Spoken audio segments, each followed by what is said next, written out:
I am going to introduce our speakers. We have Mr. Musa Trawali from Akana. Thank you. He is the Business and Community Development Director. We have Mr. Abraham from NEPA. And I'm sorry, sir, you are from? Northeast Philadelphia Islamic Community. Islamic Community. Thank you. We have Ms. Ko Dola from Akana as well, and she's the Communications Director.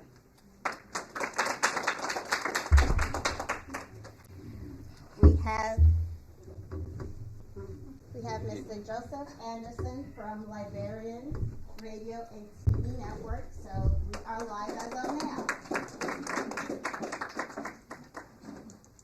So I am just going to speak just a little bit about AFRICOM because we are a little bit behind on time. AFRICOM is a coalition of African communities here in Philadelphia. And yeah, we do a lot. But anyways, our mission is to advocate so that our immigrants in the Caribbean, brothers and sisters, are self-sufficient. So we do have a few programs that we are running right now. One of them is the Grand Families and Kinship Care. It's a pilot program where we are reaching out to grandmothers, grandfathers, aunties, uncles that are taking care of their nieces, grandchildren, if the parents are incapacitated. But that's something that we've all been doing back home, so it's not new to us. The only issue that we are having with that pilot program is that it is hard to get our people to trust us because everything, when they start asking for identification, some of them are not documented. When they start asking for income, they are not working. And there's little barriers like that, as well as language barrier. You know, they don't speak English well. They might be speaking French. They might be speaking Ibibio. Do you know what Ibibio is? No, that's my language. So you're from Nigeria? Yes, I am. I'm from Akwa Ibom. Yes. You're welcome. Oh, and where are you from? Miss Siri. Miss Siri and Abadie. Okay, so he just said good morning to me, and I said good morning back, and I asked him how he's doing. He said not bad. Perfect. So that is a problem that we're having with that program. But we have other programs, violent intervention prevention program, where we have kids that we are trying to get them away from gun violence. And I think, as y'all have all heard, Philadelphia is the gun stop. Every day people are getting shot, you know, so it is a big problem. So we have a soccer program for the kids, and we are going to be having a youth soccer tournament July 22nd. So if you are around, please, you are welcome. You'll be at the Suffolk Park in Southwest as well. So there are so many other programs like cash assistance programs, housing assistance programs that AFRICOM is running, and we are all up in the place. We also work with ACT. Sorry, I was busy listening. Yeah. We also work with ACT, you know, because they are the immigration legal consultants that we refer our clients to. And I just want to say thank you so much for coming. Enjoy. Please, there's stuff. Service.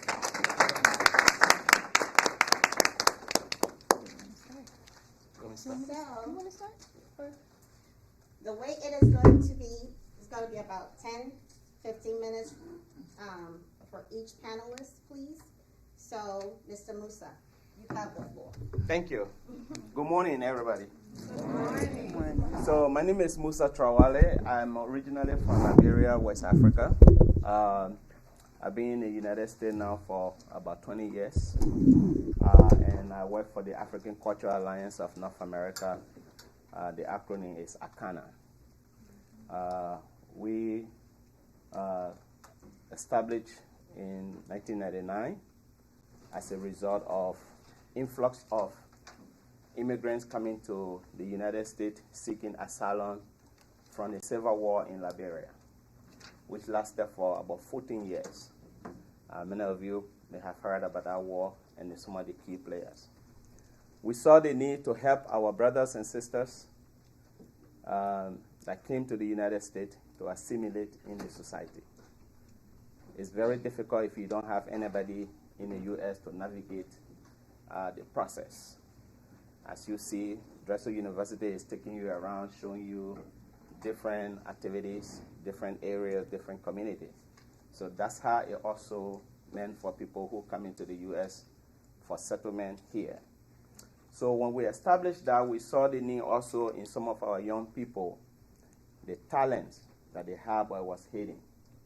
Some were musicians, some were business owners, some were doctors, lawyers, and the list goes on.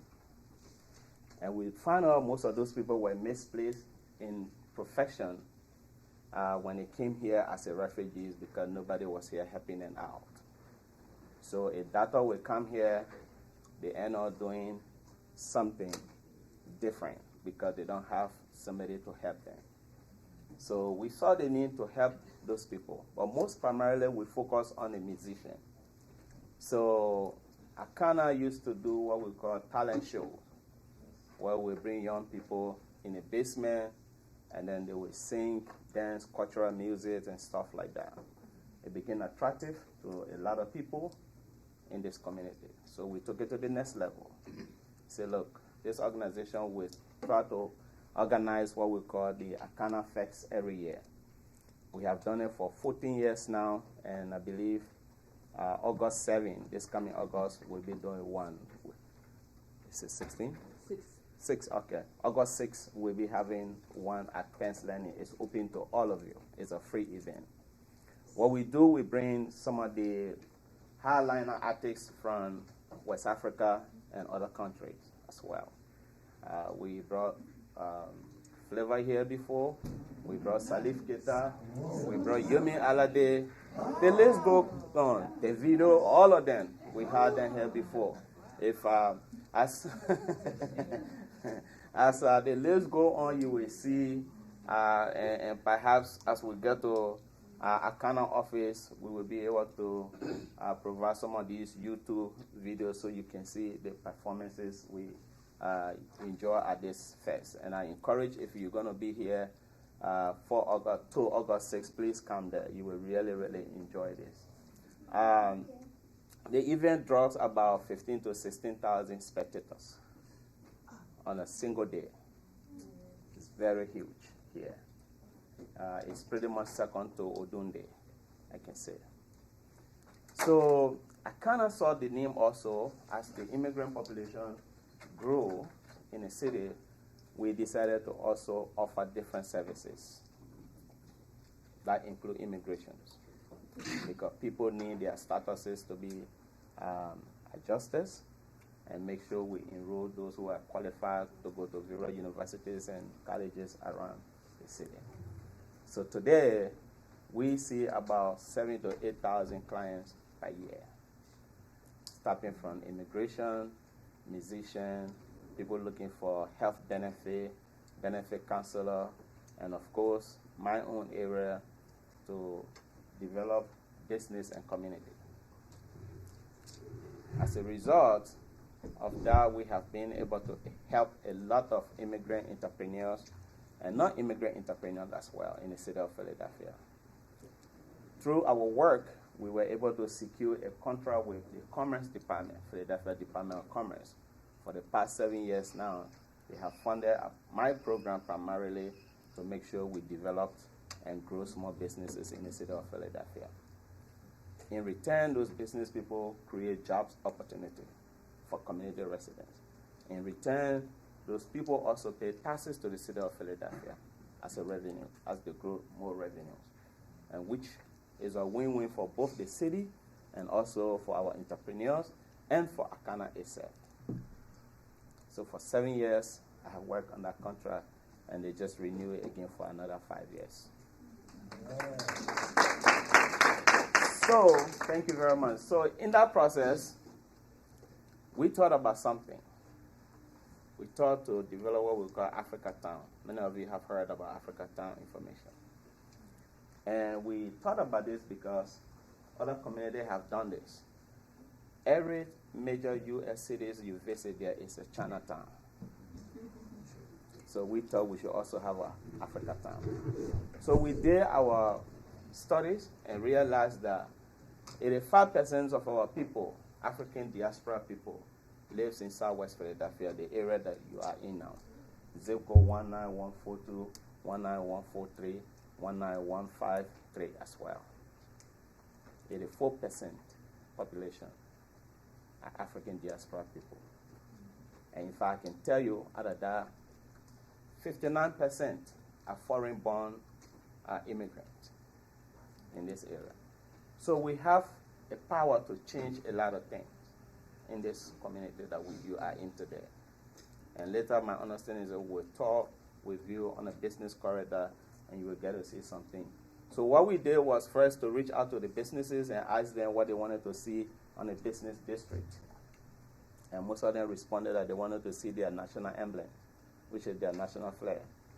So we worked to install flags on Woodland Avenue, so that if you're from Togo, if you're from the Ivory Coast, if you're from Cameroon, whatever, 54 African countries were able to mount their flags on Woodland Avenue, so that people can see themselves as key players in this section of the city.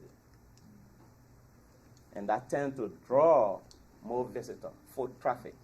And of course, business people like what we call foot traffic, because as people come to visit the corridor, business corridor, guess what? They spend money and businesses grow. So in that process, we have been able to quantify about 600 small businesses that we work with in this area. And out of the 600 businesses, we have been able to create at least 5 millionaires among those people who are doing business in Southwest Philadelphia, in this community, for the work we do. But the most important thing that we are also proud of is we have ensured that the ethnic product from the continent of Africa does not go short on this market. No demand for it. We have abundance of it here.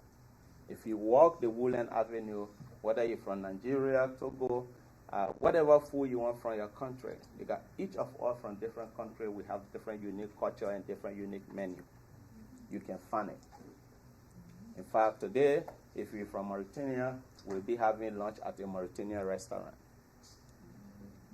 So that's empowerment of people, something that we are very proud of to do.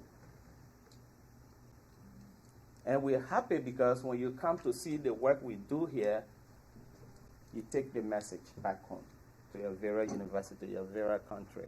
But most importantly, the network, the connection we build is very important.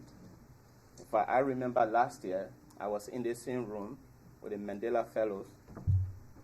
And after that, we exchanged emails and telephone numbers. One of the students got in touch with me from Soweto. And we have since been in good contact. And most importantly, while she was there, William Penn Foundation here in the city of Philadelphia is a huge funder for some of the social programs in the city. So William Penn reached out to me and said, look, we heard that you are doing what we call macro business days in Southwest Philly. We are interested in that program.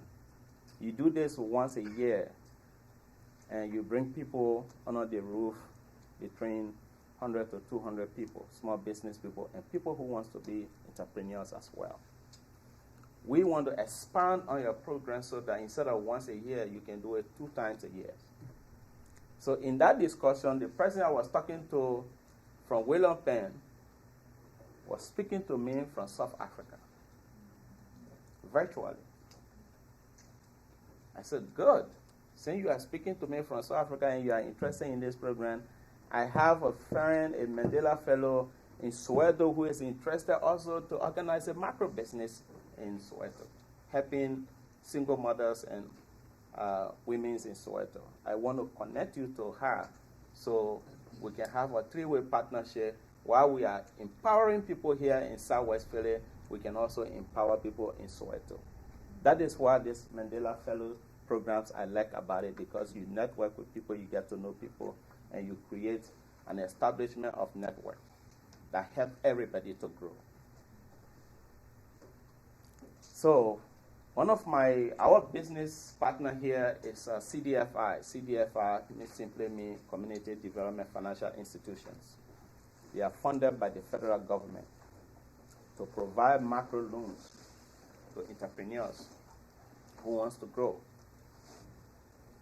So we built a relationship with a particular institution called the Women Opportunity Resource Center, WORKS. They are downtown, 110 Chestnut Street. They are located there. For the past 7 years now also, we have organized a macro business day where one day in a year, we bring them under the roof with students from University of Pennsylvania and other institutions to volunteer and help to fill up or apply for loans and grants on the spot. Because sometimes the recipients are so large, it can overwhelm just few people. So we have to partner with various universities to bring them, to bring their students to help us to complete online application for those who want some loans. And they can fund you from $1,000 to $50,000 as a macro loan. And if you outgrow the $50,000, we have other connection with PRDC. PRDC can do from $50,000 to $750,000 as well. So I just mentioned to you that we have been able to create 5 millionaires here in Southwest Philly. Those people are no longer macro business owners. They import containers of Agnes products from different West African countries. One of the major things on our market today, if those of you know about palm oil comes in here in a container. And it is cooking oil. We use that bicone for cooking oil just as we do that here. Achake from the Ivory Coast come in here in a container. Anybody from Ivory Coast? Okay. Last year we have folks from Ivory Coast. Achake come in here from there. And just like other countries too, the kente come from Ghana the same way. Different product. Agnes Food, Agnes Textiles. We want to make sure the 150,000 immigrants in the Southwest Philadelphia area or in the Delaware Valley benefit from that. So those are the kind of work we do to grow small businesses in an area and even expand beyond. Now we are creating what we call a pilot project with PRDC. Because of the demand for this product, PRDC is willing to do a co-ops with 10 business owners who will just be the major importer of these Agnes products. And then we secure a warehouse where this product will be. Business owners, instead of them going back home to their various country, they can just have access to it right here. It reduces their cost of transportation and even overhead costs when they travel as well, because you can get it from a warehouse facility right here in Southwest Philadelphia. But something unique is happening coming 2026. The World Cup is going to be in the U.S. and some of the game will be in Philadelphia. There's going to be a huge number of African soccer teams coming here as well as spectators. We are challenged to meet the demand for those Agnes African products. Because I tell you, 2018, while working with Yemi Alade, and that was a wake-up call from me.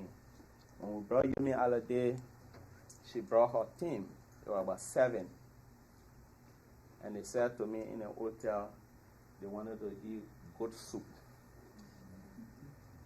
And I said, so we're not going to go to any other restaurant. He said, no, you better find a Nigerian place we want to eat goat soup. So I was on the phone trying to locate a Nigerian restaurant. Luckily for me, a friend of mine said, oh, there's one located there, so you guys can go there. So I called and said, do you have a goat soup? They said, we have enough. And I told Yemi Alade and the team, I said, we can go somewhere now and have, because they needed that. And I respect that because it is their tradition, their cultural food. They like that. It's like me. If I'm visiting any other city here in the U.S., July 26th, I will be in Atlanta, Georgia on a speaking program. The first thing I ask them, do you have a Liberian restaurant there? Because I want to make sure I go to patronize my own Liberian restaurant, but eat the menu that I want, which is palm butter and maybe cassava. All right? So that is the kind of work we like to do, and we like to explain that to you. Just as I speak to you right now, there's some business who are not calling me because their container arrived in New York, and we got to get that container out by Tuesday tomorrow. If you don't get it out on time, there's something we call demurrage fee. Because when your container overstay at the port, you pay extra fee for every day. It's about $350 per day. So she doesn't want to go through that, and I reason with her.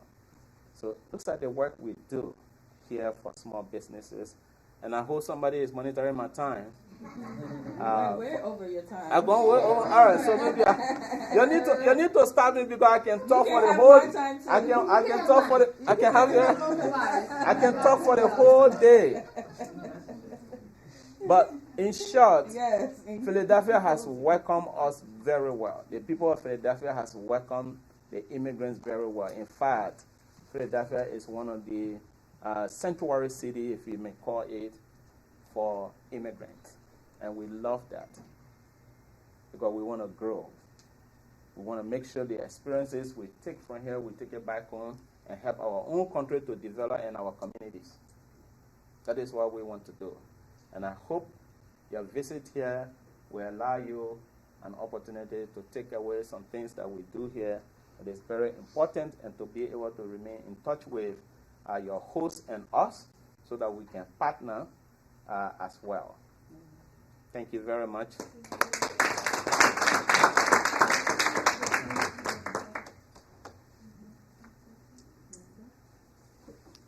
I guess so we work together, so okay. Let him. Oh yeah, okay. So is coming. Okay, so yeah, thank you. Okay. Now we will have Miss Haitu. I'm bad with names, but not with faces. She is from ACT, this African Community Together, and it is a legal organization. I'll describe us. Thank you. Thank you. Hi, y'all. So my name is Sahaitu Abi. I gave my card out to y'all. I'm sure you may have already looked online anyway to the website and looked at a couple links. So African Communities Together has been around for 10 years. We've had a chapter in New York for 10 years, and then in the DMV area for 5 years. And then we just started a chapter here in Pennsylvania, Philadelphia in November. I'm our chapter director. We're currently hiring staff. We have a building. We have me. We will be getting involved immediately into civic engagement work and housing. So similar to every other organization here, we do direct services as well as mobilize and organize folks. And it's more, if anything, it's like Pan-African, right? Like our founder is Ethiopian, but we acknowledge like it's not just Africa. I'm Ethiopian American, so my dad is Ethiopian, born in Addis.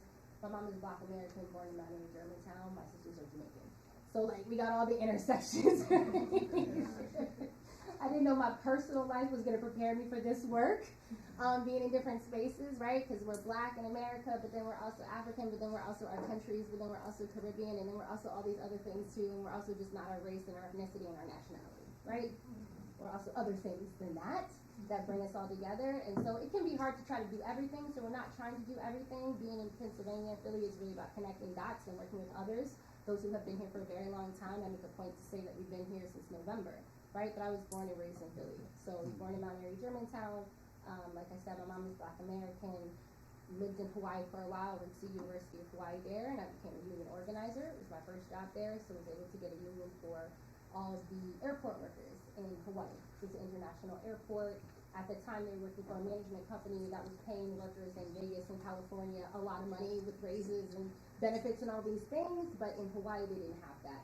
Ironically, there's like no black people or Africans there. What's up? Sir, please slow down a little bit. Yes. Yes. I feel like I only have 2 minutes. I'm like, the time clock is Okay, I'll slow down. I don't want to take up too much space. And the point of this is I like to share who I am, you know what I mean, as I'm building our chapter, right? You can look up online to see the work that we do. It's in all the newspapers, right? We do federal work. We work for TV. Do work around TPS right now. We've done a lot of work around Lrtn. We are providing different services to folks all around New York, DMV area, doing housing campaign work. So the work is there. So the point now is for me to build relationships and to connect dots here, and to really make sure when it comes to, for example, civic engagement and political power, we can talk about all these different things, but we do need to have political power. Civic engagement is very important.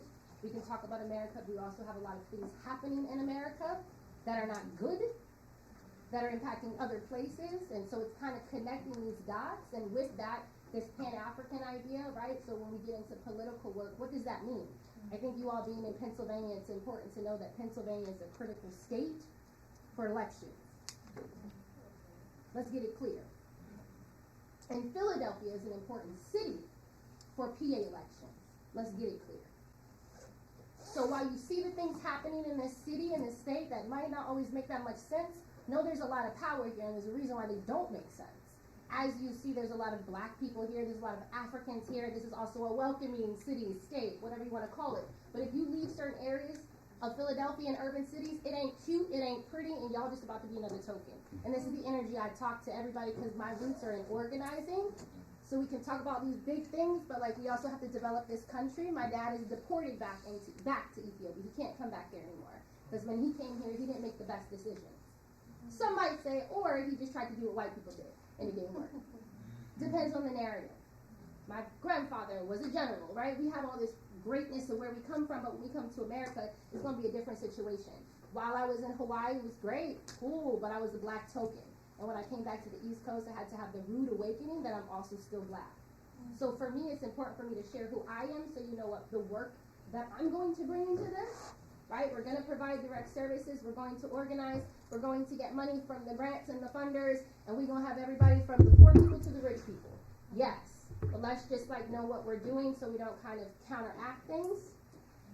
Right, so that's why I say the Pan-African, thinking about I'm here, but my dad is in Ethiopia, and my sister is in Ethiopia. So trying to think about, we're living in these dual worlds as we do this work. We have these dual identities as well. We may be business entrepreneurs, but we still care for poor people. So we're going to do our business in a way that contradicts. Are we going to do work that contradicts our personal life? So for me, again, I feel like it's more important for me to share who I am as the chapter director, the state director, hiring people, bringing people into the work, because it's all part of our mission and our vision, what brings us all together. So I'm really excited to be here with y'all, because as cheesy as it may sound, with the youth are our future. Very cheesy. But I mean, I think y'all are really cool. You know what I'm saying? Like, you think about black culture, y'all are the cool people. Because y'all are the Mandela fellow, right? Like, it's not just MLK, it's Mandela. It's a whole nother level. So this excites me to be in this space. I have the dream, right? But connecting dots, right? So because everybody in Philly, if you're this complexion, you're just black. But there's so much more to that. And when you're just black in Philly, you ain't shit. Y'all are Mandela, so that ain't y'all. Y'all is really special, but it's just really connecting the dots. Yeah, so as I share this, I'm just sharing with you myself, my intention as I go into the work, as I hire my staff.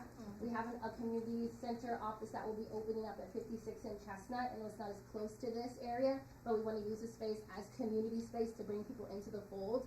We'll be getting involved in the elections this fall, so we're currently hiring. The link is live. The link is live. Oh my, I do a lot to get the link live. But the link is live for phone bankers and door knock canvassers. And our goal is to hire as many African immigrants and those connected to go knock on the doors, to have the conversations on the phone, on the doors, to engage people in the work, Because in terms of politics, right, because if we know the system, we know you can be all rah, rah, rah, but there's policy that makes things happen. You can have all the money in the world, but it's the policy that makes things happen, right? We know it's organized money, organized people. And then y'all are brilliant, so it's a bunch of other things that you could tell me about. So this fall we're getting in civic engagement. I would love to have your participation. I'm looking for interns, I'm looking for minds. As a leader, we are leaders, and so as we connect the dots and make our progress, whatever that looks, I just need help and support from different folks. So that's all I have to say, because we just got here in November. I'm currently hiring my first staff member, my community organizer right now. And like I said, we're hiring canvassers so that we'll have a Get Out the Vote campaign. We're not going to do voter registrations, for example, this year. I like to wait, maybe it's from next year or the year after, because signing up people to be voters is a challenge also, right? But also thinking about how do we bring people into the work who don't have citizenship, right? Who want to get on the pathway to citizenship. So even having conversations with people about temporary protected status can be challenging sometimes, right? But it's like, even if you're here temporarily, you want some type of protection, and if you know what the system looks like, and you know what happened with Liberians, and you know that there's a pathway to permanent citizenship, but a lot of people don't really know that system, and then they're caught up just with, surviving. I could go on. I won't take up any more space. My name is Lrtn. Thank you. Thank you, sister. What she is saying is very true. AFCON does, go out into the community to tell people about voting, and it is a challenge, as she is saying. I myself am a poll worker. So when I see the few Africans that do come to vote, I am like clapping my hand and like tuning them, because it is very, very difficult to get people to come out to vote. It's just as she's saying. Our people don't know. If you don't vote, nothing comes to you. It's not as simple as that. So thank you so much. Mr. Abraham, you are next. 15 minutes, please. Thank you very much. Just to be brief, my name is Abraham Fofana. I'm from the Northeastern section of the city of Philadelphia. We are a new organization for Northeast Philadelphia Islamic community. We cater to the needs of our community, especially our children in school. Every year, we try to track our children, make sure that they stay in school. As you already over here, and I don't want to repeat that, the situation with guns and violence around the city. So we try to make sure they stay in school and graduate. We track that, and every year, at the end of every year, we just have our high school graduation honoring program at the Misamini State Park a few weeks ago. Musa was also there representing. And we also try to connect our members with the necessary, things that they might need from various communities like Afghan and Akana as well. And in the future, we also want to be representing the Northeastern Philadelphia community, just as Afghan and Akana is representing our people here in Southwest Philadelphia. Again, just want to, because of time limitation, we don't want to hold you for too long, but my name is Abraham Fofana, and I'm a Liberian national from the Madingo ethnic group, inshallah.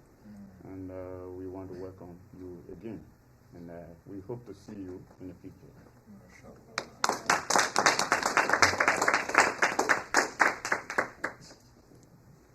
Okay, now we have Ms. Dolo.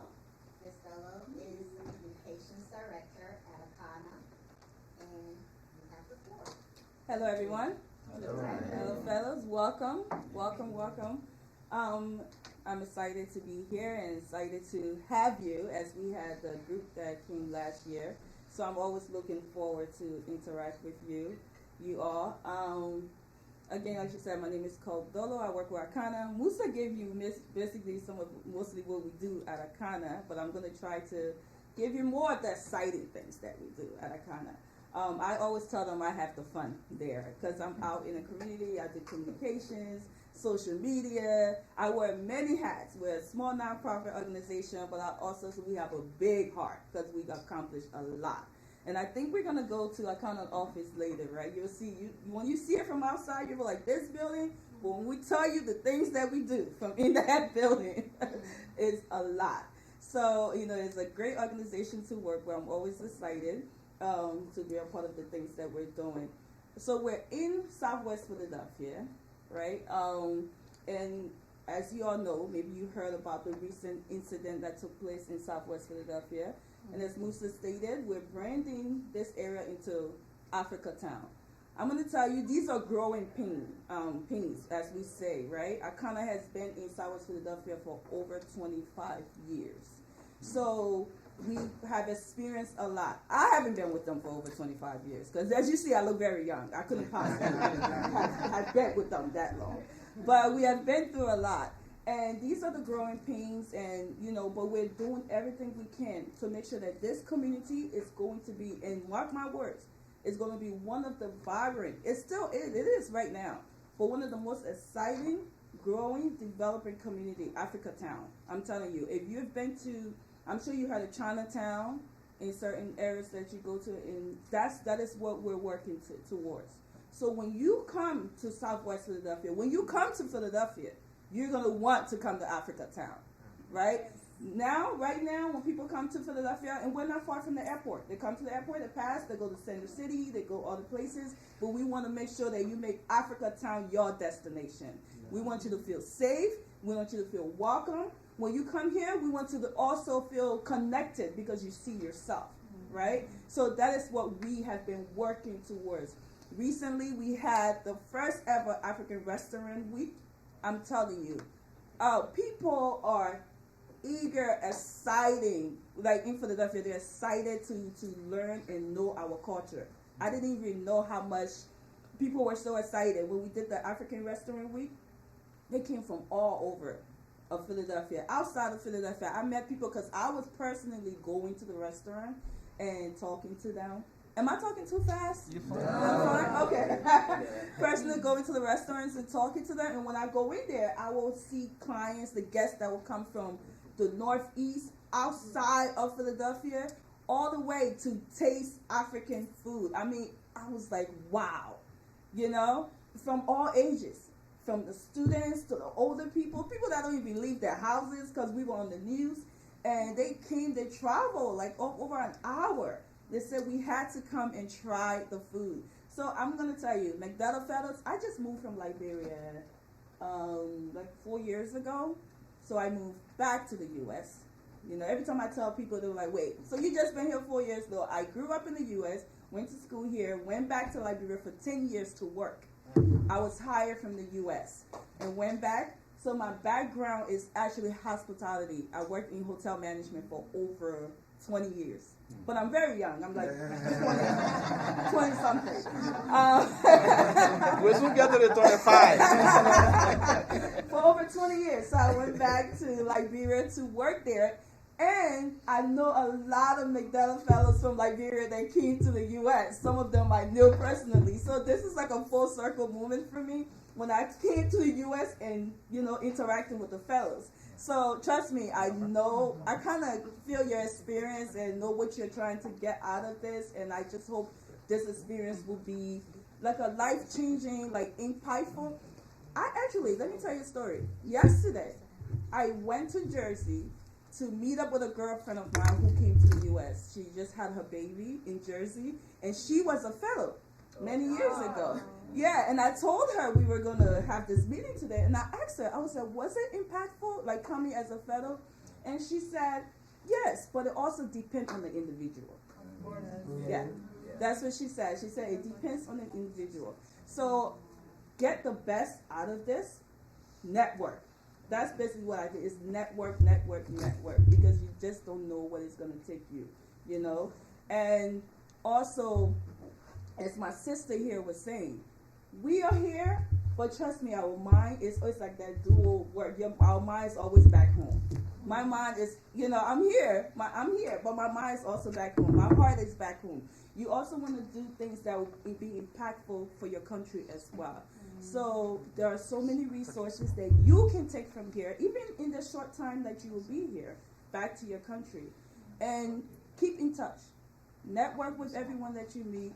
continue keeping in touch, sending emails randomly, just saying how you're doing, keeping people, your name in the back of their minds, because the fellows come all the time, just because there's so many resources. Right now we're put it on pause, but we've been working with Lincoln University, my organization.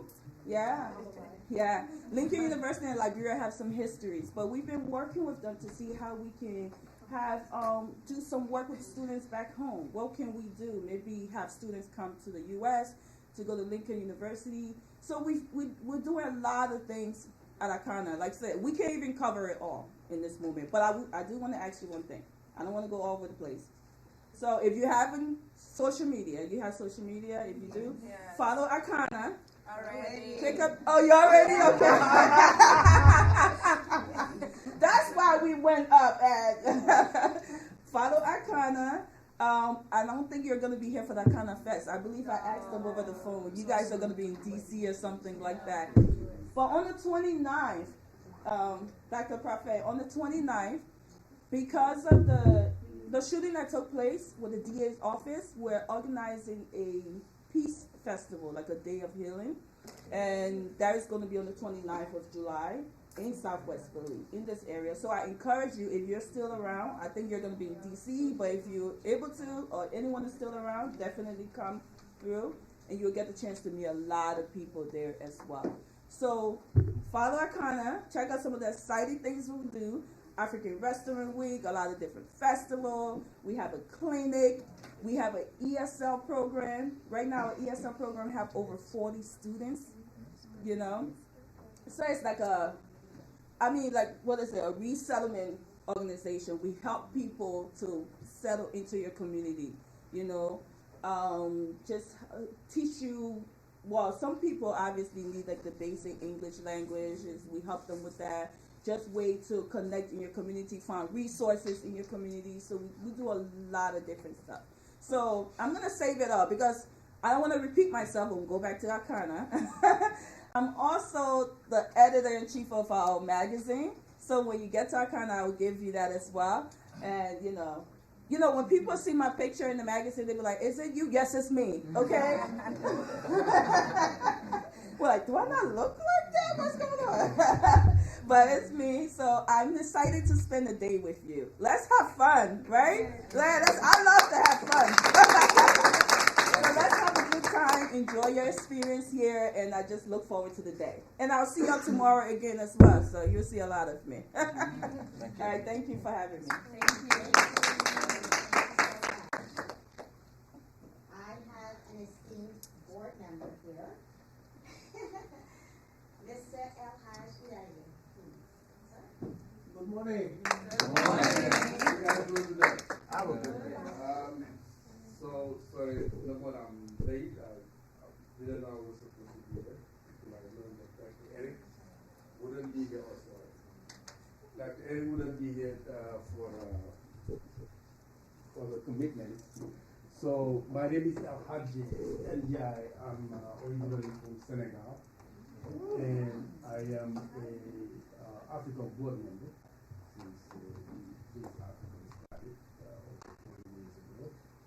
And I wanted to welcome you all. You are in very good hands. I'm late, but I heard some good things about a lot of information and networking.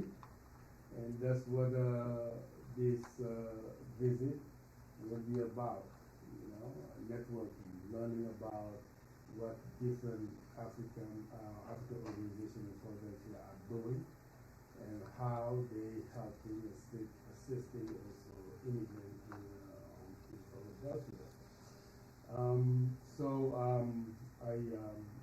I currently work for the city of Philadelphia, in housing, and my day-to-day job is to basically help people about housing. If they need repair, if they want to buy home for the first time, if they are behind their mortgages and the real estate taxes, everything about housing. That's what supervise a program called the Neighborhood Advisory Committee Program.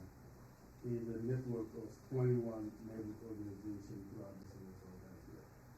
And our job is to connect Philadelphia residents to housing programs.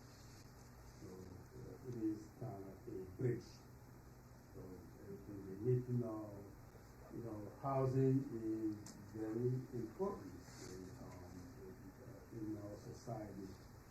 And our primary mission is to fight or prevent homelessness. So it is about housing. And we do that every day. So I welcome you all, and I wanted to thank you for being here on behalf of African Board of Directors and Dr. Eric Eddy, our Chief Operating Officer. And I'm here if you have questions, I'm sure you all have questions. So I'm here, I'm around with my fellow speakers. So thank you. Thank you for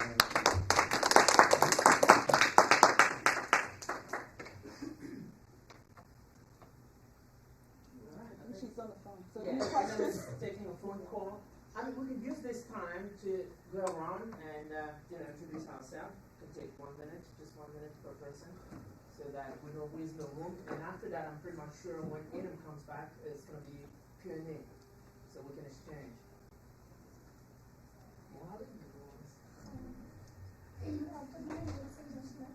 My name is Marsala Mohammed, but you can call me Sabi. I'm from the Sultan. Thank you.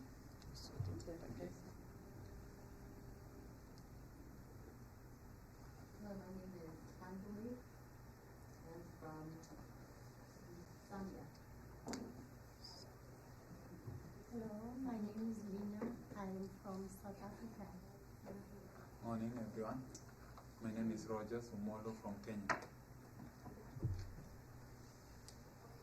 My name is Adi. I'm from Ethiopia.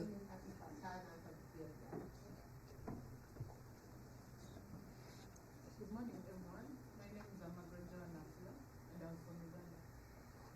Good morning, everyone. My name is Ali. I'm from Tanzania. Hello, everyone. I'm Frederic Odion from Gabon. Good morning, all. I am Udosia Kalon from Ethiopia. Good morning, everyone. My name is Leah Hadifa. I'm from Senegal. Good morning, everyone. My name is Loma Shongela. I'm from Zimbabwe. Hi, I'm Ben Maunzi from Mozambique. Good morning. I am Bakan, but you can call me BK. I'm from Botswana. Hello, everyone. I'm Matthias, and I'm from Ethiopia. Hi, everyone. I'm Gitia Kosiajife from Ghana. Good morning, everyone. My name is Ibrahim Hassan from Nigeria. Good morning, everyone. My name is Mahfouz Alabi from Nigeria. Good morning. My name is Delin Bamdoze. I'm from Hello, everyone. My name is Tiko Ajavan from Togo. Good morning. My name is Trevor Njube, and I'm from Zimbabwe. Hi, everyone. My name is Rogers Sekubwa Gilinji. I prefer to say I'm from Africa. I love the work you're doing. Thank you. Thank you.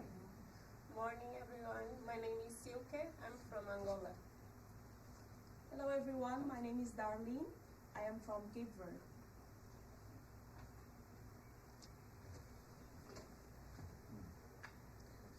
Thank you. All right, so now we're going to have an open floor, an interactive session. Please ask questions.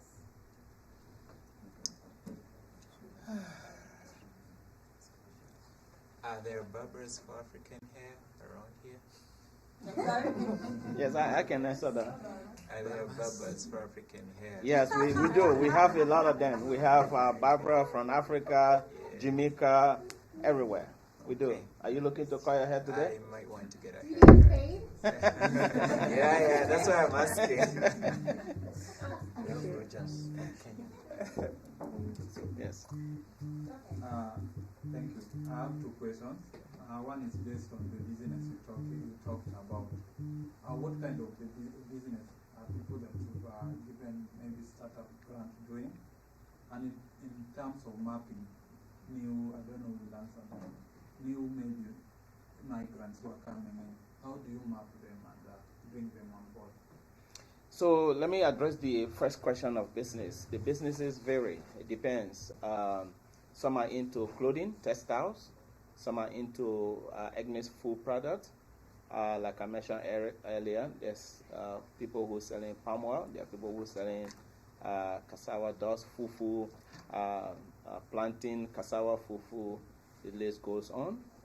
Rice as whole, they sell rice as well. So pretty much I can say anything you think about the continent for consumption, you can find it on this market. And most of them also into restaurants. Yeah. And then the second question has to do with how we map them. So often when people come to Philadelphia, there's always referred to different African organizations, depending on what the organization does. So for us, we see people on immigration issues, English as a second language. We have a free healthcare clinic also. So when folks come, we do have a system of intake. We collect their data based on that, and we follow their progress from adjusting to becoming a green card holder to even citizenship, which is very important to us because once you become a U.S. citizen, you are now a potential voter. So we track that record so that in the future, if we need to support a candidate, we can say, look, these are citizens that you can reach out to so that they will be able to vote and elect whoever they desire to vote for. Excuse me, please, can I interject for a second? Please, when you want to ask a question, please first introduce yourself. Okay. Go ahead, sir. Yeah, so my name is Ibrahim Hassan from Nigeria. I'm so excited to see the good work that you're doing. I'm just so curious to know what are the funding sources? I know you have mentioned quite a number, but I just want to know, do you also get funding from Africa, or all of your funding comes from America? That's for the business area. And then of course, I've been hearing Akana, ACT, and Africom. I'd like to know what is the connection with all of the organizations. Is it like more like a consortium or a partnership, or what does it look like? And lastly, I would like to know, how do you also educate people when they come to America? How do you carry them along because I'm sorry, she mentioned how her dad did not make the right decision when he came here and had to go back. So how do you curtail such situations from happening going forward? Thank you. Okay, so I want to start with the aspect of funding. So the funding sources could even come from what we call crowdfunding. In Africa, most people call it susu. Those from Eastern countries, they know about Kiva. But most importantly, we have built a connection with local funders here that we can reach out to and say, look, we have profiled this candidate, they are ready to go for macro loan, maybe $1,500 to $2,000 to $5,000 or even up to $50,000. And not only we throw them there, but we follow them. If they do receive the loan, we follow the progress of the business so that they can pay back. Because the more you pay back, the better it is for your credit record. And it is also better for us because then we have an opportunity to refer the next person. So, but we see people coming together. I know about 10 women who join a SUSU. They each put $1,000 a week for the job they do. They work for other companies, so when they take their pay, they put money together and give it to one person. That's about $10,000. That person will start their own business there. And they went around a circle until today. They are all owner of grocery stores on Woodland Avenue. And that have helped them. We have our unique stories carried out by some of the public radio stations about the progress of the SUSU for people to understand it. There's also a risk factor there because somebody might lose their job and can't pay the SUSU back. So they need to be able to, you really need to fetch out who to be part of that SUSU and what happens if that person lost their income, how the other people come in to chip in. But most of our funding comes from federal and state funders here that we reach out to and connect them to entrepreneurs. Thank you. You're welcome. I think he asked a couple of three questions. Like the funding, some of the funding sources for African businesses, especially rural areas. And these are programs that happened years ago, I think, a little over 10 years ago. The echo of Mozart was stating about crowdfunding and social. You know, as African countries, groups call it like different names, some Susu, Igual, Ponte, you know, so forth and so on. Hispanic also have their own way of calling it. Back in 2000, like around 2010, we did some work here on Woodland Avenue. There was a lot of African businesses, but they wasn't connected to resources for how to get funding for different reasons, like, you know, operating, for business operations for their businesses. Number one, because they didn't know, or they didn't know how to go around it to get those funding. So what we did was we took the idea of the SUSU, which basically is like around people get together, they decide a dollar, and every month or regularly someone within the group will borrow the same dollar amount, and they do that until everybody borrows the same thing. So we utilize the same concept. And we reached out at the time a lending organization called Finanta. That's what they do. Like they specialize on like small businesses and immigrant businesses. That the program was very popular in the Hispanic community. So we brought it here. It took us time to get people in the same group and to kind of explain what we're trying to do and how it will help them in the long run. We called the program at the time ROSCA, R-O-S-C-A, Rotating Savings and Credit Association. And that's the same thing. So the difference was this. In the social concept, like people have to pay in advance. And then every month or every week or every 2 weeks, whatever they decide. So they did some type of lottery and some who were different. So in this concept, Finanta will bring the money, the pot. And once we explain the concept of the SUSU, and of course, you will need to provide paperwork, business licenses, you have to have a bank account, and your personal paperwork.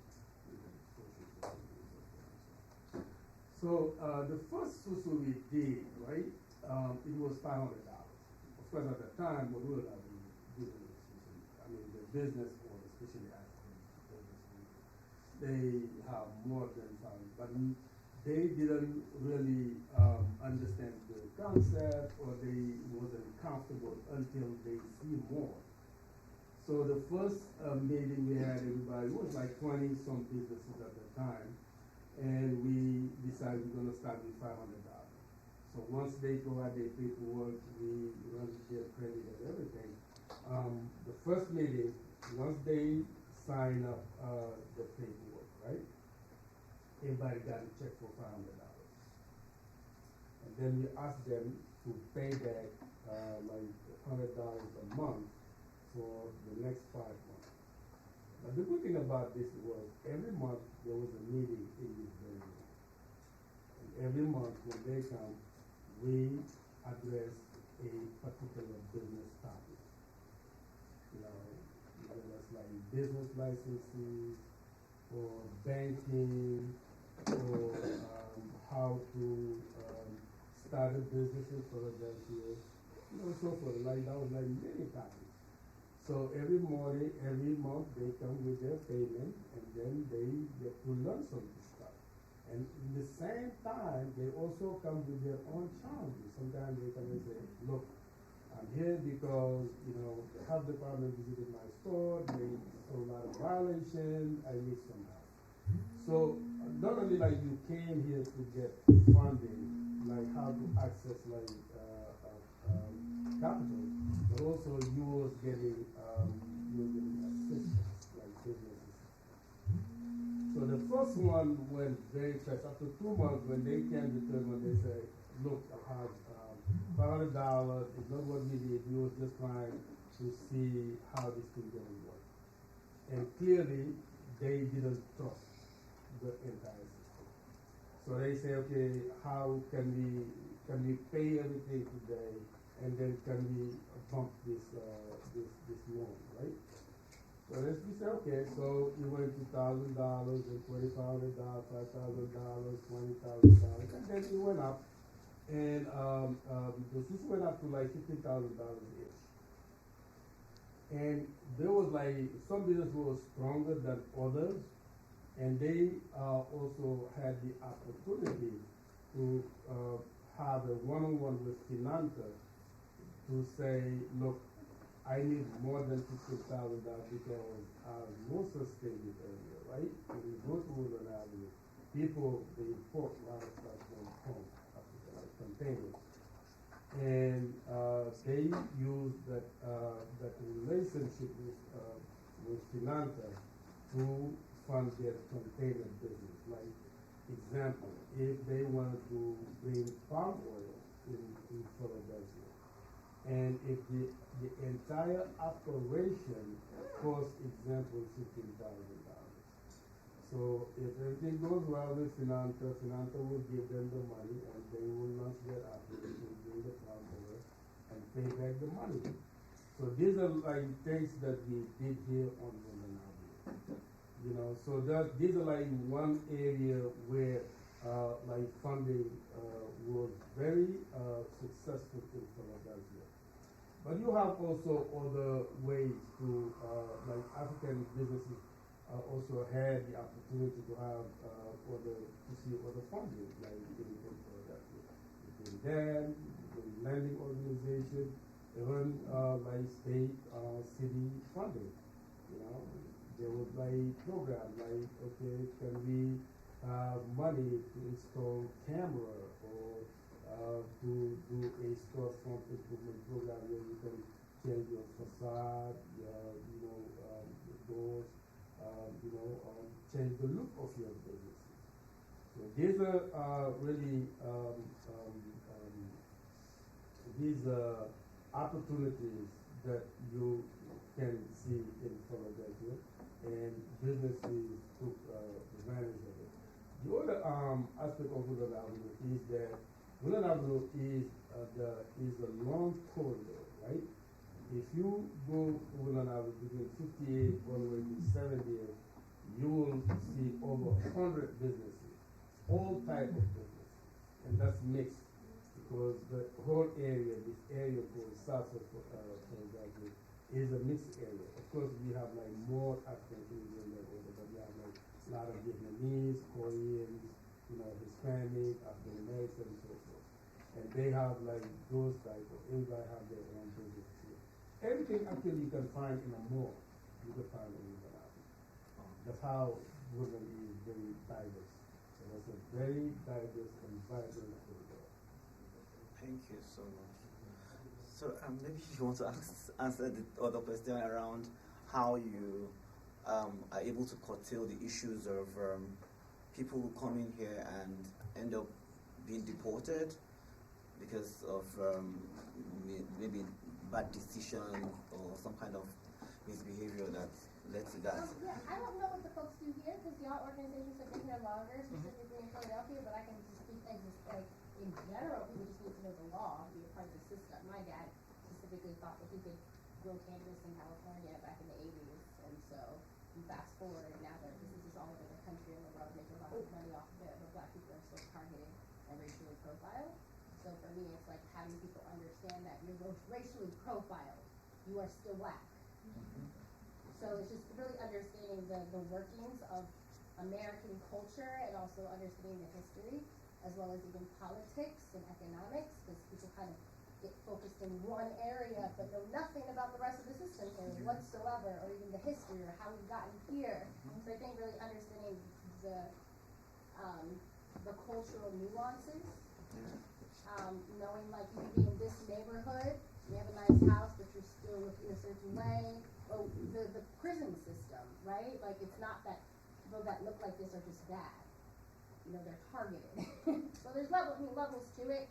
I mean, for my dad, he just didn't really understand that as a black man, you cannot do and do the same as white. I guess just you can try to convince yourself as much. I know colonialism tricked you into thinking, but you're black. And when it comes to, for example, politics, it's you're either black or white, you're Republican or Democrat. It's like that's how basic it is here. So, and that's how binary people are as well. Even when it comes to jobs, I lived in Hawaii and I was good with my jobs, everything. I came to Philadelphia and I had to apply for hundreds of jobs. I got a reality check. I was like, oh, I don't got no fun university to back me up. I don't got no wealthy cousin or uncle. I'm a Negro. These folks really look at me like I'm just black. And I can trick myself into thinking I'm special because I got a little group, my little club. But this is it. Like, know American history.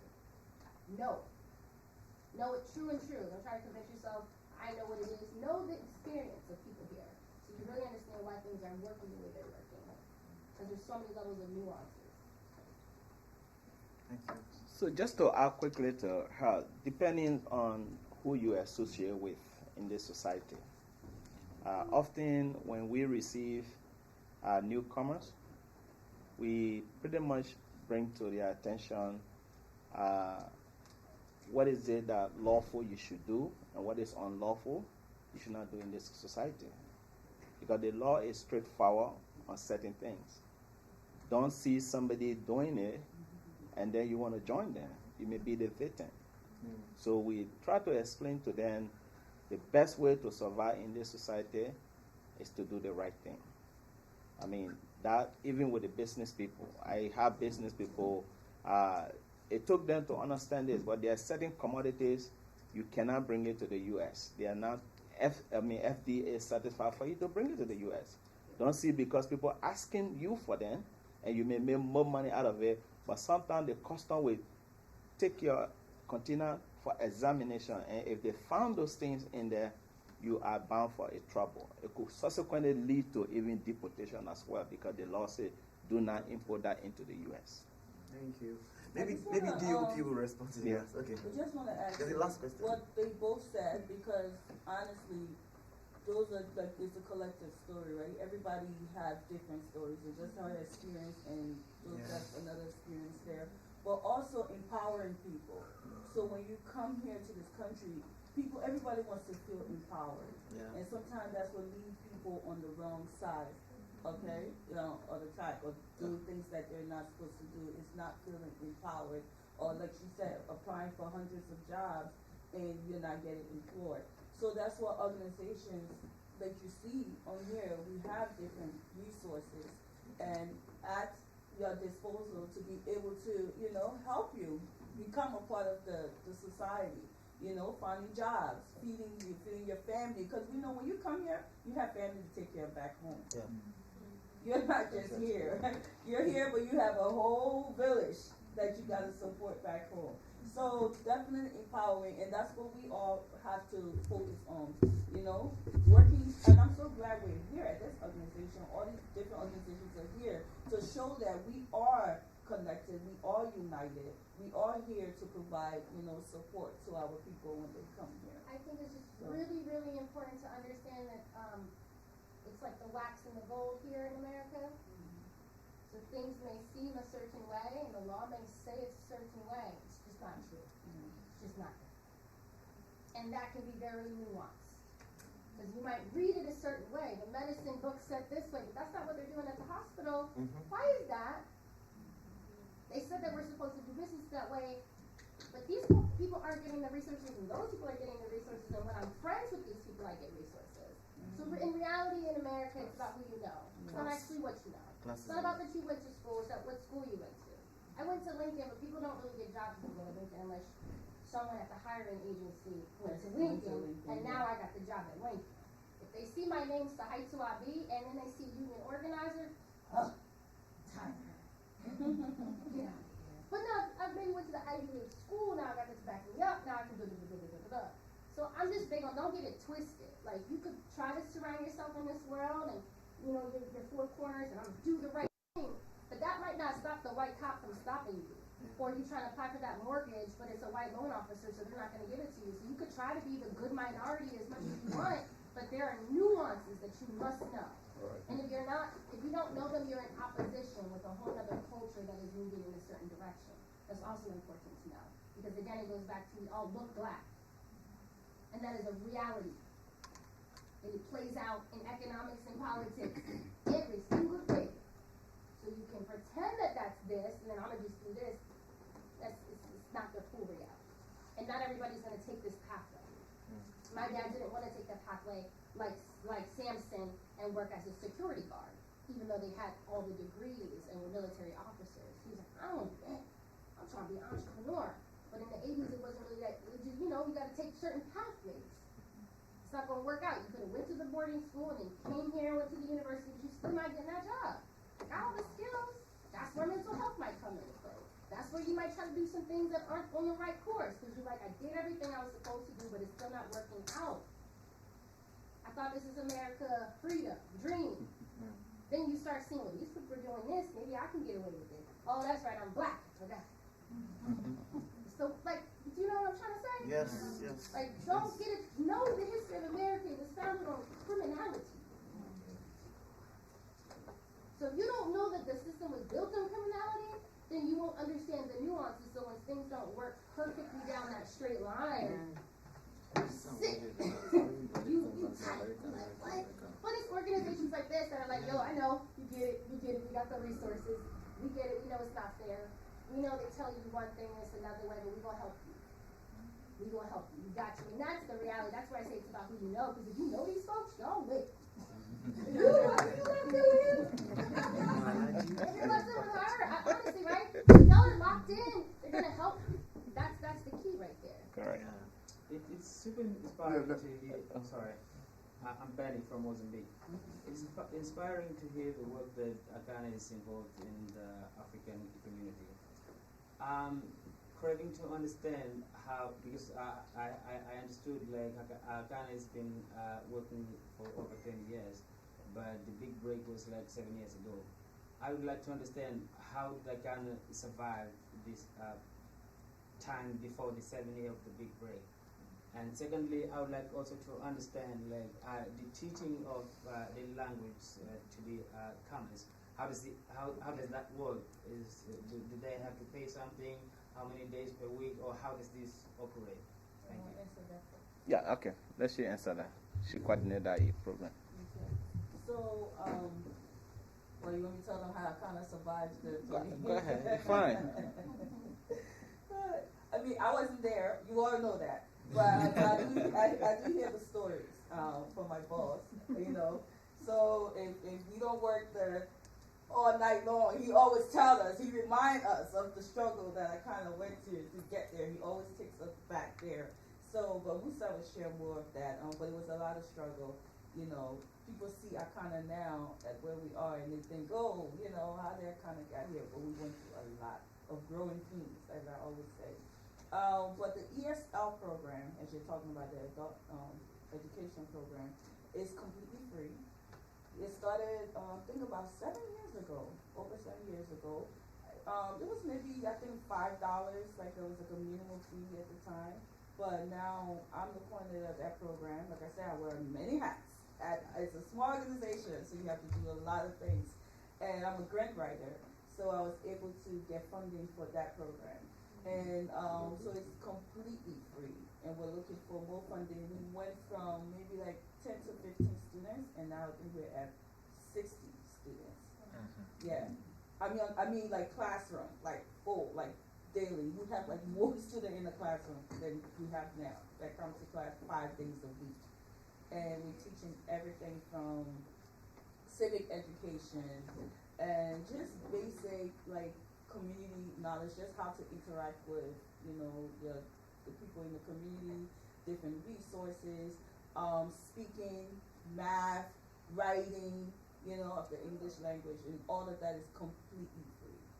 And then you also have access to all of our various opportunities, free clinic, you know, and free arts and culture program and so forth. Yeah, but it's free. Yeah. Thank you. Just to follow up, is there anything particularly you could share about the growing of Akana, the time before the grant, the big growing? Well, yeah. No, okay, you want to go? Yeah, so Akana itself, like I said, was founded in 1999. The executive director is called Vofi Jabate. He works for the city of Philadelphia for about 17 years as a social worker.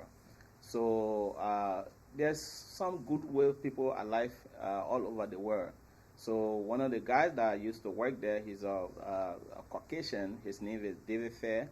David Fair gave out the first $100,000 to Vofi when he expressed to him that he wanted to organize this entity to help fleeing refugees to the Philadelphia area. And this white guy said, okay, I'm going to give you the first $100,000 to start this organization. And that $100,000 later, people saw the need for helping those refugees, and people were sending in funding, grant, and stuff like that. Until 2007 and 8, when there was a what we call reception in this country, by the way, and the organization went down. In fact, all of the staff at that time left the organization because the organization could not pay them any longer. It was just the executive director and his wife that maintained the office. They were getting no pay at all, but they still managed to stay in there to make sure that they deliver the services they were able to deliver to the needy. And then after the reception, of course, some organizations came in again. They saw the need that Akana, the work Akana is doing, left funding, and those organizations started funding Akana up to mainly, I would say, 7 years ago, when Commerce itself started to fund Akana to help in the city of Philadelphia, to help Akana help out with small businesses. And then about 3 years ago, there was even a big one. The city of Philadelphia and United Way came out with what we call poverty reduction. They were able to give every year $1 million to Akana and 3 other organizations as a partnership grant. Our organization is Akana. They are Akana, Southwest CDC, their office is right next door, and also Chinatown CDC, headed by John Chin. So for about 2 or 3 years, the city and United Way was donating $1 million just so that those organizations can provide these social services that are needed. And, in addition to the gentleman, to answer to the gentleman's question about settlement and difficulties,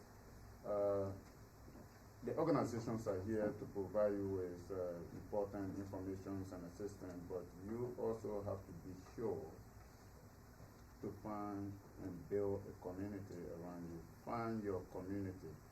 Make sure who you network with. If it is wrong to go to nightclub at a certain time and your limits in participating in alcoholism, respect those rules, because there's rules to everything. The cops have the right to ignore it or give you a pass or maybe give you a ticket. I mean, they can do any of the above, just as you were saying, so it depends on who you are. I work for the Department of Correction, and I know I've seen our people coming through the door for very little issues, nothing at all. Something that they can tell you, boy, go home, I don't want to see you, but they will bring them to jail. So be very careful. Your friends, you know, the friends you spend time with, your network. Be careful. Get advice. If you need to ask questions, there's no stupid question. I'm sorry for the language. Ask. Ask the right people. Find your community, whether it's a church, the school, or the organization, but do not hesitate.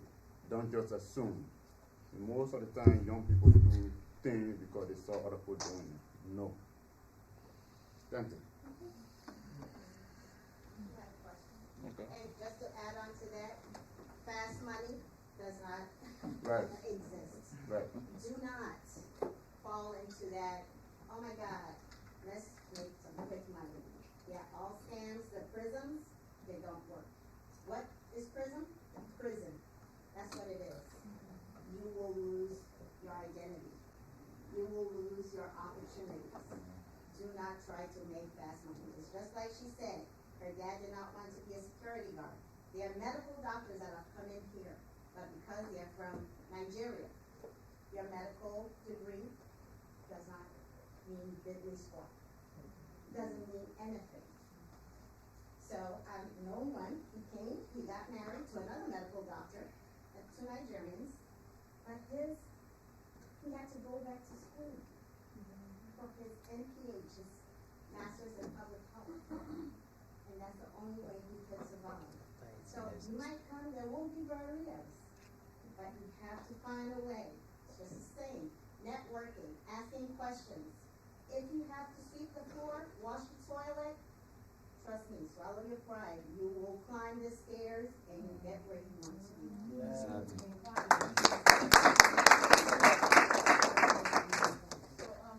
trying to get from Uganda, and my question is there any organization in the room that can help African visitors who can come and advance their studies? She's asking if there's any organization back home that can, like, In this room. in this room, okay, that can help students back home or people back home that want to advance their education. Christine, right, with Oaks Foundation, she was a mayor's commission. I know somebody she was just in Kigali, and that's exactly what she was doing. She like brought different business entrepreneurs over there to like have a big conference and try to like activate. So that was her way of doing it. Just bring folks from here, bring them there to try to bridge. And I'll give you her contact information in you. Okay. Yeah, you can go. No, she. Sorry. Yeah, well, I've got two questions. The first one is directed to the board member of AfriConnect. What are the requirements to serve on different boards here? Because in my country, I know that for anyone to serve on a board, there is some sort of training that one needs to have. And you select your board members based on particular skills or based on the values of around Africanness or being black. And the other question is directed to you, ma'am, regarding voting and politics. I can see you're very much passionate about it. And I would like to know, how do you entice or attract young people? Because I can imagine how difficult it can be, and that is a common experience in the world, that young people have particularly lost interest in the system. But are there any other reasons for them not having interest? Is the system no longer working for them? And are there other options besides politics to vote their concerns? Are they taking those opportunities, or are they simply taking the law into their own hands? Okay. Well, this is why I'm so enthusiastic, because it's my job to train people, to knock on doors. And so I don't know how to, I have to be as real as possible, because I'm talking to an 18-year-old who is poor, who is stressed out, who wants to hang out with their girlfriend, whatever it is, right? So all this jargon is cute, but it goes out the door. Telling a young person who just tried to make it in Philly, you need to be a good kid, they gonna punch you in the face. Like, get out of here, bro. Like, you know what my life is? So for me, I give examples of myself. This is why I just shared my story with everybody, because all these words and the things and the this, that's stuff, but I think you want to get more connected with me than anything.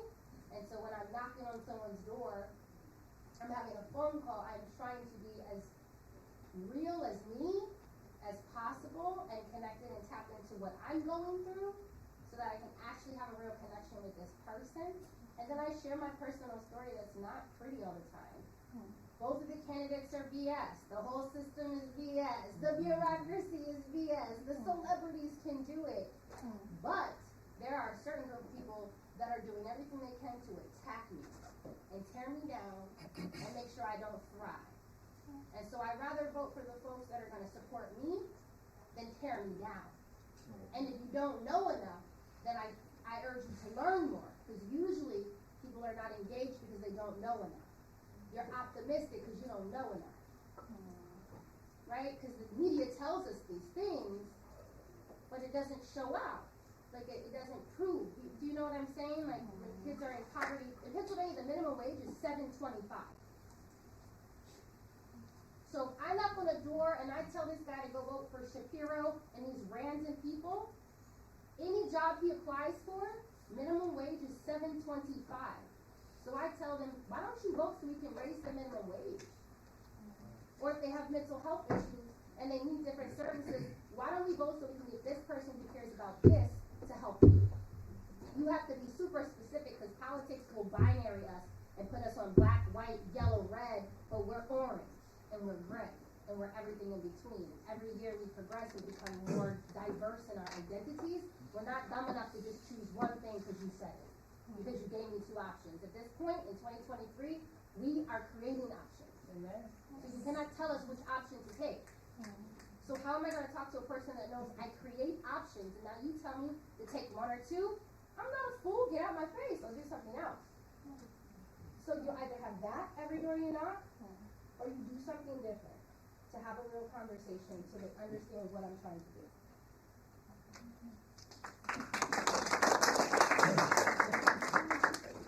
In terms of getting a board member, people who can work both ways. Applicant can vet someone based on their expertise, because we talked about funding, we talked about resources. So you definitely want resourceful people in your board. You need a accountant, you need lawyers, you need a grant writer, you need. So if you like interact with one and you think that you can do something here and you can invite them, but and then vet them. And this, on the other way also, someone like you might have an interest in becoming a board member. I mean, just send us a letter, and then we'll sit down, we'll talk, and then do the entire process. You know, those are like really those like traditional and really standard ways to do board members in our organization.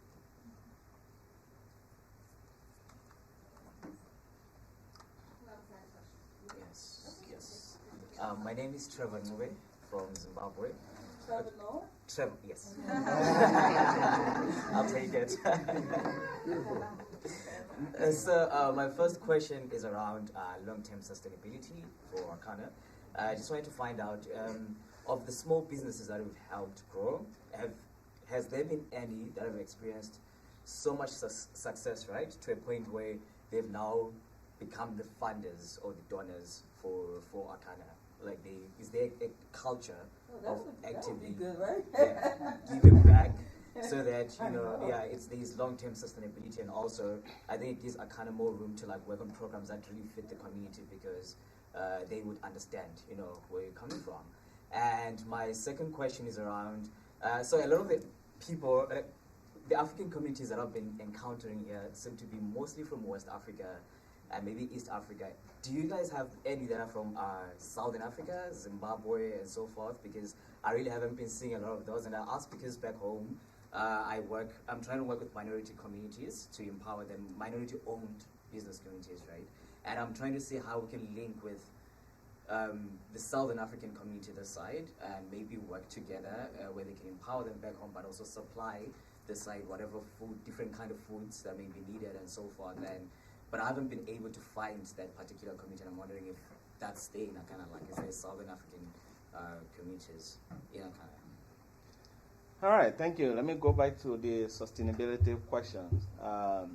We pretty much have not been able to educate these business owners to the point where they will give back to Akana. But we have started the process of engaging them. And the way we try to engage them is to offer them some level of tax break. Because businesses here in the city of Philadelphia are going to have to pay taxes to the city, the federal, and the state. So the city does have a program now that if a business owner is willing to donate money to a nonprofit like Akana, that money will be a tax write-off on the business end. But that business owner tax is going to have to be between $50,000 to $100,000 tax liability. So anything below $50,000, you will not qualify. So it has to be from $50,000 to $100,000. Then they can give out to Akana at least $50,000 to $100,000, which will be written off by the city as a tax break to the business owner. So as a small business owner, not many of them are in that tax bracket. So we are looking at businesses that are in that tax bracket, and doesn't have to necessarily be an African or immigrant-owned business. We have reached out to a bank in the process and said, look, M&T Bank, there's another bank called WSFE on Woodland. I've reached out to them and said, look, this program is available. You are a corporation. You may have a tax liability that is more than $50,000, but the city will be able to give you a tax break if you were to donate this money to the African Cultural Alliance as a nonprofit gift.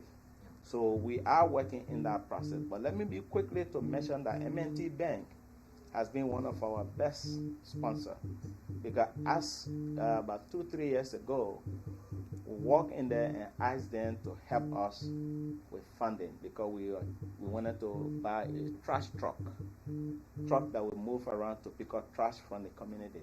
And they were generous enough to give us $40,000 that we spent to buy our own Akana trash truck, that we hire about a truck driver and about 3-4 cleaning ambassadors that move on a business corridor to clean the trash out. So I think it's a possibility that we can do, but we need to examine businesses from different levels in terms of income generation before we can fully implement that project. Yeah, if you go on the Akana page, social media page, The truck is right there. Truck. So we go around Woodland Avenue. What? The business corridor way. The second aspect of your question about where to find some communities in Philadelphia. Anyway, because when it comes to immigrants in general, they usually live with within their own community. Like where when you come to Southwest, you know that you will see like a lot of Liberian, Guinean, so forth, right? So of course, it will be easier here to find folks from Nigeria, from Guinea, Mali, Sierra Leone, so forth. And Philadelphia is a diverse city. And if you go deeper, like in some areas of Philadelphia, you'll find those communities. Like I found out, for instance, like Congolese, they are very popular in upper northeast. Some Senegalese group live like in like Frankfurt area, northwest. Some live here. So that's how people can live in like communities. Now, you also have those who came here to study, and you can find them in colleges, universities, and stuff. Like when you go to Penn, University of Pennsylvania, you have like South African student associations, you know, Zimbabwe and stuff, right? So that's like midway. And getting in touch with a FAO, a Ghana, African, they will help you find like some of those contacts where you can, you know, further the conversation. And in addition to Alhaji, I know Philadelphia is very diverse. We understand that. But based on my experience in this country, for the most part, if you come to the Northeast, you tend to see a lot of West African. And if you go to the Midwest, you tend to see a lot of East African. I might be wrong, but you tend to see a lot of East African as well as South African. Because I lived in Omaha, Nebraska for several years, and I experienced that. East African especially, you know, in our Midwest area, you know. Minnesota, yes. a lot of Somali. Census data, you can connect with the, that's where you should go. Yeah. Just go online for the census. Okay. And they have all of that. They'll give you a free little class and you can search every state to see based on their information, documenting that document. All right, thank you.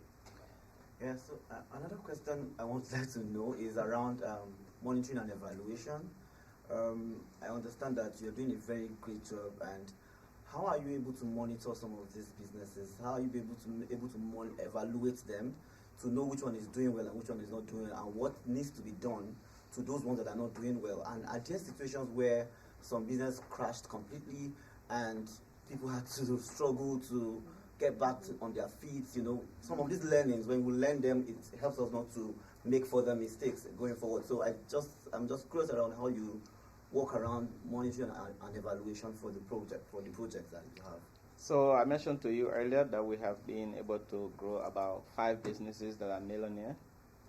It took us a complete SWOT analysis of those business owners. Initially, there was a problem with even their taxes. Okay, so while they were making money, but they were not reporting their taxes, their income, simply because there was an issue of paying a little bit more in taxes, and they didn't want us to do that. So we had to sit down with them and say, look, you are making this level of money. You are not getting loan from outside, or you're not getting outside funding because you are reporting less, and funders are looking at progressive, how you are progressing in your revenue generation process.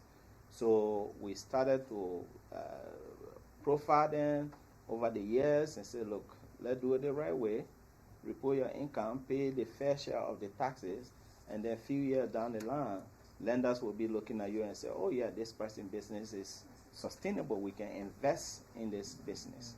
So we followed those people until we got them to a level where they are now, and perhaps they want to exceed. I just talked to you about PRDC funding stream from anywhere between $50,000 to $750,000 for small businesses.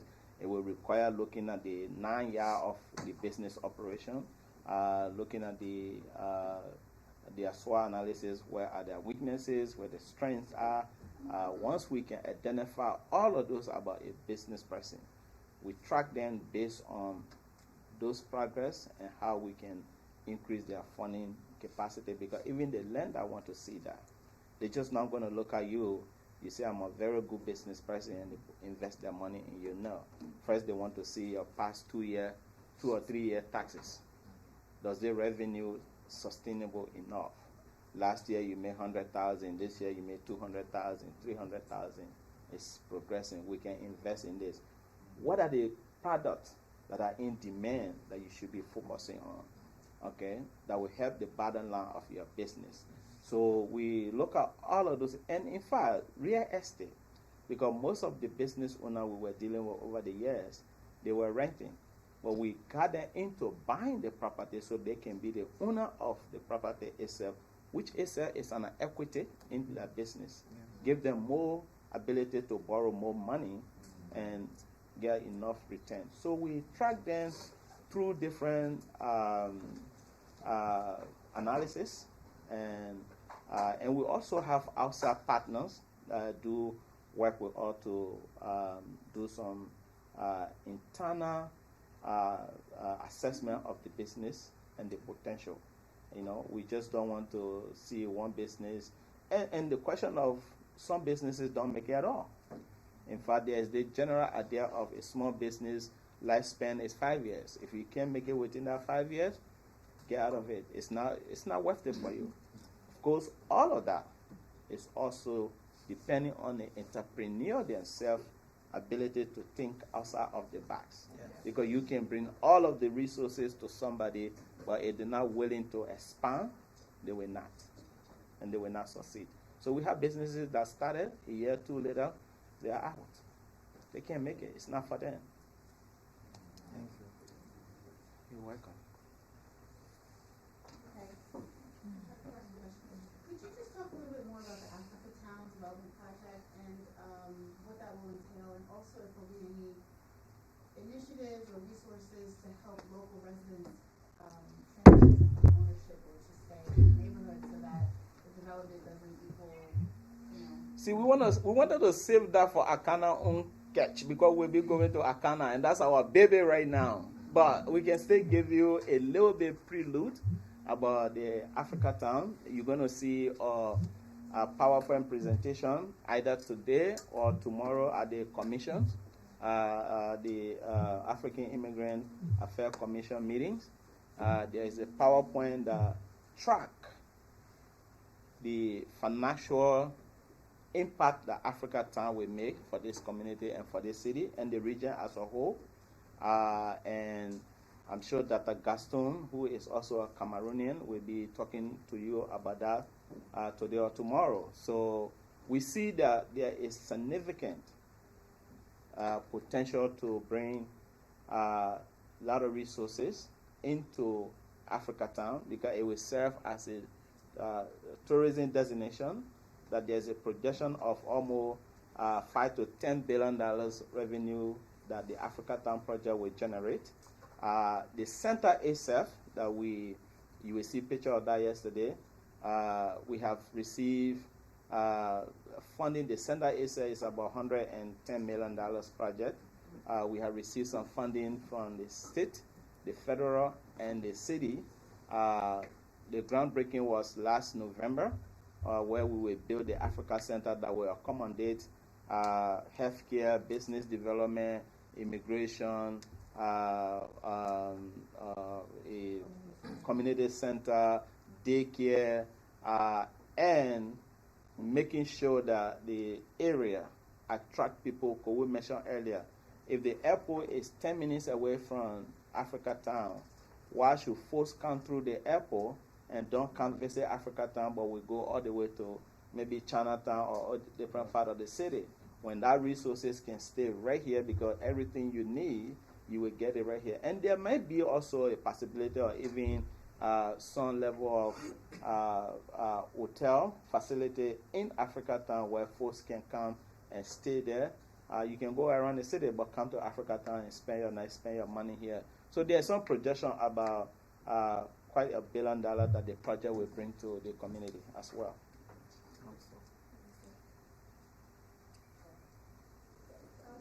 Thank you so much, guys. Thanks for your questions. I just want to add, as to what the sister from PAC said, there's so many fields to us.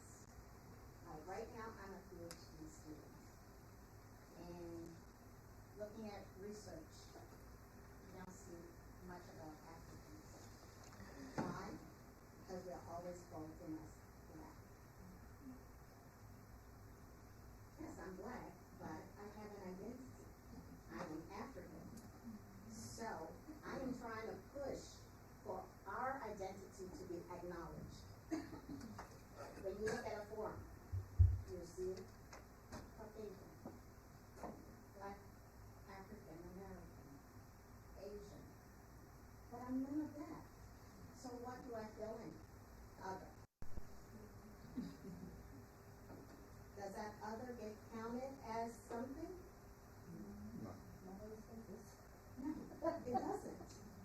So I'm continuously frustrated.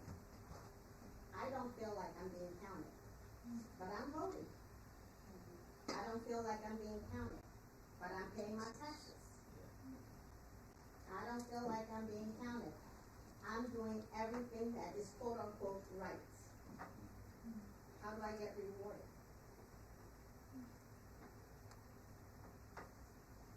Just like she said, do one little thing. I think Mr. Abraham said that as well. Do one little thing wrong.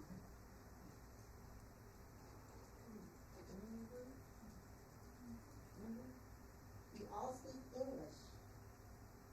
Try speaking to a white person, even a black American. They're gonna be like, "What are you saying?" Every time. It is okay. It is English. You don't understand me, but you can understand a Scottish person. They have an accent too. That's English they're speaking. It's the same English I'm telling you. So guess what? We shut down. Don't shut down. Don't, but we do. Don't But shut we do. down. Yeah. Come out and vote. What are you gonna do for me? Really? You tell them what you want. They're there. They're state representatives, the councilmen, councilwomen, the governor, Shapiro. He's here to listen to you. But if you don't say anything, well, guess what? Nobody knows. So we have to keep on forging, pushing. They push back, we push.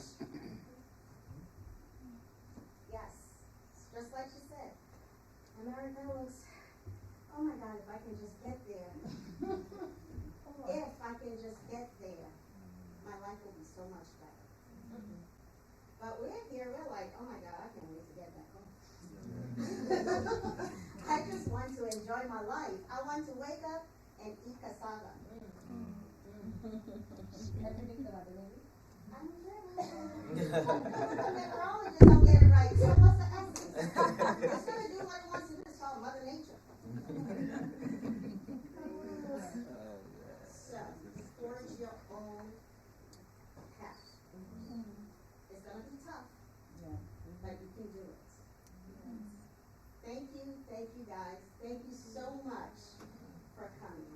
Africa is so honored. Just Right wanted to, now, I'm sorry? no, just wanted to add to what you just said. I'm sorry for interrupting. No. Insist on your identity. She just said, don't be afraid of your name.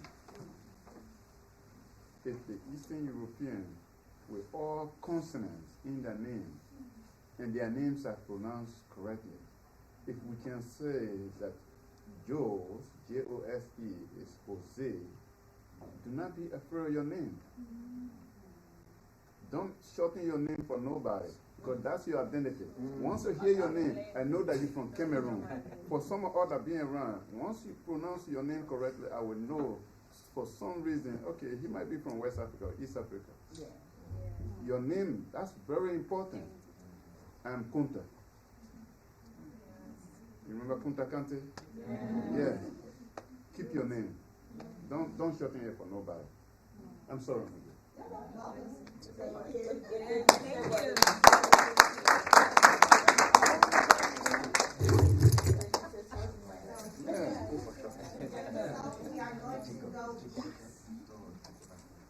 We're going to African small pot, so he's expecting us.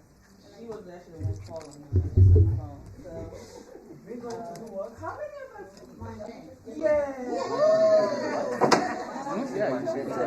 Well, let's go eat first. We'll talk about that one. Are we all going? I know we got Yeah, everybody going. Thank you for hosting us. Always a nice thing. Thank you. Thank you.